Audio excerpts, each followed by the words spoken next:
Once I came home and saw what had happened, I screamed. All the furniture is gone, and the bed, which was very expensive. I'm a good judge of a character, aren't I? I felt my blood boil when I saw my mother-in-law Lisa smile as she said that. Lisa, did you perhaps... Yes, I had to have it removed because I wanted to use them in my house. Well, I had no choice but to do this. I hate the fact that you, a part-time wife, are a parasite, living off of my son and living in such a nice luxury apartment. My son is the only reason that you are able to live here. So, don't you dare disobey me as I am his mother. I will make him divorce you if you get too annoying. Always remember that. Hearing this, I said this to Lisa, who was mocking me, while trembling. What have you done? What? This is not my house. All the furniture is not mine either. Huh? My name is Jane. Mark and I have been dating since we met in the tennis club, which we belonged to when we were students. He had always been that kind of person who loves to live large amongst the class compared to those around him, and he often gave me gifts in which I told him that I wanted it casually, on ordinary days that were not even my birthday. I just wanted to see your happy face, Jane, so that's why I bought it for you. Seeing him smile and say something like that made me like him even more. We graduated from college and got married. We were the first among our friends to have a wedding, and it was celebrated with all of our friends, and I was having the happiest time of my life. Mark and I had been working for a company, but he had asked me if I would quit my job when we got married. As your husband, I want to work and support you, Jane. And I want you, Jane, to take care of the house. And when I come back home, I want you to welcome me back home. Thinking about nowadays, I thought that his idea might be old-fashioned, but I didn't mind being a full-time housewife either. Besides, when I first got married, I had yearned for that kind of typical new wife life. So, I decided to quit my job. I enjoyed waiting for Mark's return while doing household chores, such as cleaning and doing laundry every day. But no matter how serious I was about cleaning, given the size of the apartment, I still had a lot of free time on my hands. The two of us now live in a normal-sized rental apartment. Mark, who likes to live large, was not that happy about it. But I asked him to respect my opinion that if he was the only one who was going to work, I didn't want us to spend too much money, so we chose the apartment which we live in now. For Mark, who has always worn nice clothes and watches, this apartment might be a little small for him. But I really liked it because it was our first apartment together, even though it was small. One day, Mark came home from work as usual, and we were having dinner together when he suddenly showed me an ad for an apartment. It showed a room in a luxury apartment in a well-known neighborhood, and the rent was almost 10 times what it was now. Looking at the photos, it certainly must be worth it, but as expected, paying this kind of rent would leave me with no money to eat the dinner like I was able to eat today. I think that this is a very nice room. It must be depressing to live in such a small apartment like we are right now. Let's move out. I do understand your feelings, but the rent is too high. I like our apartment, where we live currently, very much. This room may be just the right size for a storage, but it's certainly not the size for people to live in. Don't worry about money, okay? Just leave it to me. However small it may be, I think it's still much bigger than a storage room. Mark's sense of money and usage of money is a little out of line with mine. I have felt this since I was dating him, so it's not something I found out just now. Mark had bowed his head and said that he really wanted to move out, so I really had no choice but to nod. All right, if you insist on it so much, then let's move. Thanks for adjusting to live in this apartment for me until now. But I also want to help you with money, so can I start working part-time? I'll work shifts so that I can make dinner by the time you get home, Mark. And besides, I'm bored just staying at home. Okay? No matter how well off he is, with a salary at the company Mark is working for now, I don't think he'd be able to even cover up for the rent. I'm sure he has some other source of income, but I'm still worried. Then, Mark, who allowed me to work part-time right away, called the real estate agency and proceeded to sign the contract instantly, even though we were still eating. So, we finished the contract with the apartment we were living in and moved into the new apartment at the end of the month. We moved everything we had in the previous apartment so far, but we still had a few rooms available. At first, I was intimidated by the expensive rent price, but my eyes lit up at the size and comfort of the room, and I was excited about my future life. A little later, my mother-in-law Lisa, who lived far away, came over for a visit. I didn't really like Lisa very much. Right after our engagement, Lisa had always been cold towards me. I wonder she's like that because her only son was taken away from her. On the day she came over for a visit, Lisa, who has always been stingy with me over trivial things, was still looking at me as if I was her enemy. You've just moved into a nice apartment, but the way you clean up is not good at all. In fact, it's pretty messy around here. I know you've only lived in a small apartment before, but I feel sorry for my son with such a messy room. You are his wife, but you can't even clean around the room properly? Just like those mother-in-laws in a TV drama, she traced her fingers on the window sashes to check for dust, and snuck into the kitchen to look at inside of the fridge as if it was her own apartment. Oh, by the way, I heard you started working a part-time job. My son told me. I heard that you're working many hours a day for only a few $100s. It seems like you're wasting a lot of time. What are you even thinking? I can't really understand you. Why don't you go to a beauty salon and try to be beautiful for your husband? You are so strange, aren't you? Oh, so this was where Mark's financial sense was inherited from. It was from his parents. Of course, if I had money, I would have already went to a beauty salon and also bought a lot of cute clothes. But I can't depend on Mark's salary forever. And I want to spend my own money on my own luxuries. I could only smile fondly at Lisa's words, since she and I couldn't really understand each other. When I talked to Mark about it, he just laughed and played along, but he wasn't really on my side. Little by little, my frustration kept on building up in my heart. Then, Lisa came to visit me at the apartment many times and repeatedly bullied me, and kept on boasting about how financially well off she was compared to us. At first, it was funny to see how she kept on coming over after when we had moved to a better apartment, when she didn't come over to visit us at our previous apartment at all. But I couldn't really stand her anymore since she came over so frequently. When I told Lisa that she had been coming here too often recently, she turned red and screamed. I'm Mark's mother, you know. And this is Mark's apartment. Then there is nothing strange about me being here, is there? It's rather strange for a poor person like you to be here.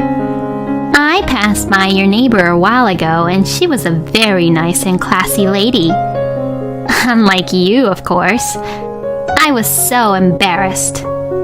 I was so embarrassed that someone like you was my son's wife, not a wife like her. Lisa's sermon continued into the night and finally ended when Mark returned home. I'm sorry, Mark. I didn't even have any time to prepare dinner, so can you order something? I'm going outside to take a little break for a while. Huh? No dinner? What have you been doing this whole day today? Mom came here because she was worried about you, Jane, so you should be taking care of her. I'm going to spend the night out today. There was a cheap and comfortable hotel in the neighborhood. Mark saw my exhausted face but showed no signs of worry. And Lisa only uses me to relieve her own exasperation until the sun goes down. I had no place to rest my mind and heart. Mark, without paying any attention to me, started talking with Lisa about ordering food. And with that, I ran out of the house. The next day, at around noon, I came back home. When I looked at the front door, Mark and Lisa's shoes were gone. It seems like Lisa had gone home. I was prepared to hear Lisa's sarcastic voice again. So, I was a little relieved, but I couldn't believe my eyes when I went straight into the bedroom. The bed that had been in the bedroom was gone.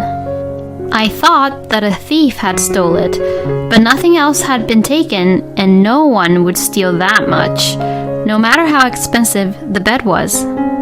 I decided to call Lisa and ask her about the bed. Lisa seemed unconcerned and said that she had taken it home with her. What? You have something to say about that? For someone like you, that bed was too luxurious for your taste, right? So that's why I got it. It was still clean too anyways. You can look forward on using the second-hand mattress that I'm going to give to you later on. It's a little torn, but I think it's just right for you. Lisa was smiling at me on the other end of the phone, and I lost my patience. To Lisa, who has been looking down on me forever and ever, I replied with a big smile saying this. Oh, I don't need it. Why don't you dispose of that garbage by yourself? Besides, you took someone else's property without any permission, and you didn't even apologize. What? You're being so arrogant and cocky. You've always had a habit of looking down on people like that, haven't you? That's why people hate you. Don't you get told often that you're miserable? Say as much as you want, but I'll have my bed back soon. As I've been saying, your things belong to Mark.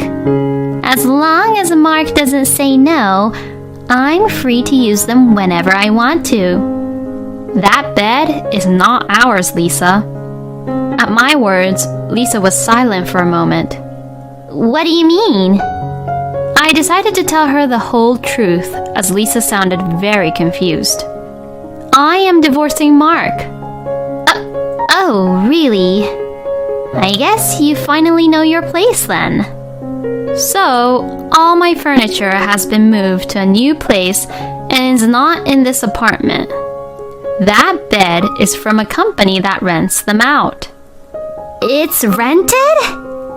You rented a luxurious bed for such a temporary thing? You lousy woman, squeezing Mark's money out of him until the very end. No, it was Mark who chose that bed. He is a man who really liked to look good to others.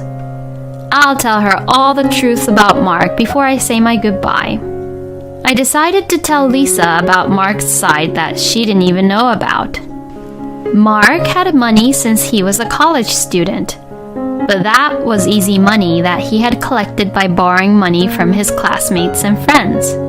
He wasn't rich at all, but just a fool who spent money without thinking. It's true that his parents were rich, but that didn't matter when he graduated college and started to earn his own money. Mark's current salary that he gets from work is probably less than half of what he pays in rent now. He still borrowed money from his friends and secretly went to casinos to gamble and earn money. Even so, his spending spree continued to grow as he attracted attention by having a more lavish wedding than anyone else and moving into a more luxurious apartment. With his desire to only look good around others, he even went to the trouble of ordering a luxury bed from a furniture rental company. In the end, Mark was just a pathetic man who wanted to be just rich. The reason he made me quit my job and be a housewife was also for the sake of opinions from other people. Yesterday, you told me, Lisa, remember? That the neighbor's wife was a wonderful person. Well, that's what Mark said to me last month too. He said, you should be like her too. And he also said, if you aren't like her, I would look bad too. He said this with a kind smile, just like when he used to give me presents. So that day, I showed the divorce papers to Mark. I was really at the end of my patience. You have done a lot for me, Lisa. Please be prepared for that bed. It's quite expensive. I will contact the management company, so I'm sure they will contact you soon, okay? What? Wait! Isn't it your fault for not explaining? Come and get it at my place right away. This is an order. You should at least listen to your own husband's mother. I am divorcing Mark, so you are no longer my husband's mother, Lisa. You're nothing but a stranger to me. I told Lisa once and for all and let out a small breath. Also, if you still want to visit this apartment, you'd better do it soon. I have reported Mark's large debt to the real estate company, so it may be seized by the company soon. If he does get evicted, I hope he can at least rent a room with a bathroom. At my words, Lisa dropped her cell phone without a word. Without waiting for an answer, I hung up and set the phone to block her calls. Good. I guess that's the last of the cleanup before the divorce. I left Mark's apartment that day. Later, I heard that Mark was kicked out of that room. I heard that until the very end, he had been fussing that he was well paid and would soon finish paying off his debts, but he was evicted instantly. The company kindly introduced another room for a very low price for him, but it was about half the size of the first apartment that we lived in. The friends he used to borrow money from have kept their distance away from him, and the only thing weighing on him is the bill for repayment to his friends. As for the bed, there seemed to be some scratches and torn pieces of fabric when Lisa took it out without permission, so they had to buy the bed in the end.